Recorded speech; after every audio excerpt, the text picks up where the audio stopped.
Hi, Professor. My name is Lynn Nguyen, and this is my presentation for Chapter 9, the critical analysis video. And so starting off with the first question that you gave us of in what ways was the Great Depression a heavily gendered experience? It was basically a battle of the sexes for sustenance and power. At this time, most of the things that we had learned about the Great Depression were that it was a time of a recession where there was a really bad economic state in the area. However, here we're talking more about how men and women were deeply fighting in this time frame. And it was, of course, because of money. And at this time, it was where men were unable to find jobs while women were easily able to. And some of the things they would say to women, some of the things that the women would say to the men were, why can't you get a job? What's wrong? And at this time, men were feeling really incapable. They're feeling a bit depressive, and sometimes they would have some suicide. However, most of the time, most men decided to outlet their anger onto the woman by resorting to a lot of physical and verbal abuse. At this time, also, a lot of the realities of women's power and strength really shined, but it was in quite a negative way because although women had preached about their power and their strength in reality, they didn't really have that much power.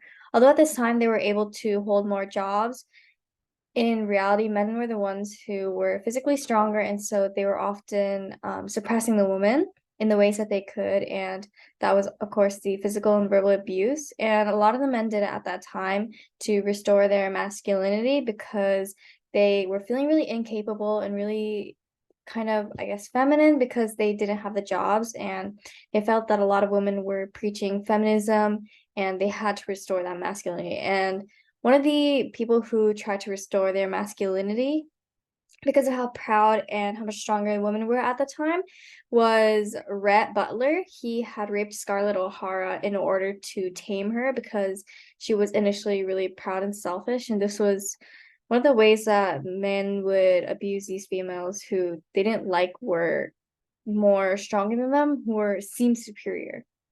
And here are some pictures of some of the things that went on at that time of men trying to find jobs as much as they can.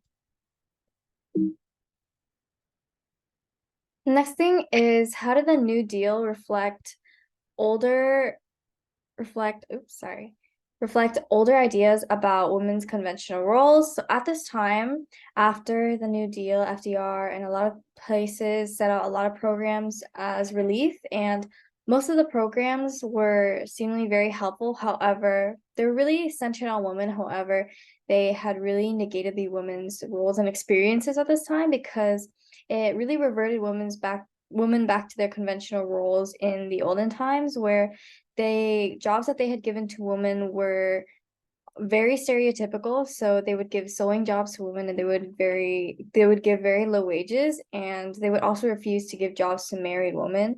And I'm assuming that's because they thought that women's place was at home, and because they didn't give that married woman a job, she would be forced to completely stay home instead of be a working woman. At this time, because it was helping women revert back to their old roles, it was more centered on giving men these jobs, and those jobs would help provide the relief and the support needed to be able to raise their families instead of the woman. And now that men were getting back into work and they were able to save their families, it really kicked out a lot of the women in the industries, and so it these programs had ultimately neglected all of the women at this time. And these were ultimately rendering all the needs of the women invisible at that time. And so it was just a very contradicting thing at the time, since we see that the New Deal is offering a lot of jobs for the women and they seem to be providing a lot of relief to these women. But in reality, it was bringing men back their power and just kicking women out of all of the things they have worked for, and it just really neglected them. And here's a picture on the right of the National Youth Administration of girls being interested for a job, them trying to give women more jobs, even though it was sort of negatively affecting them and downplaying all the things that they have worked for. And that concludes my presentation, and thank you very much.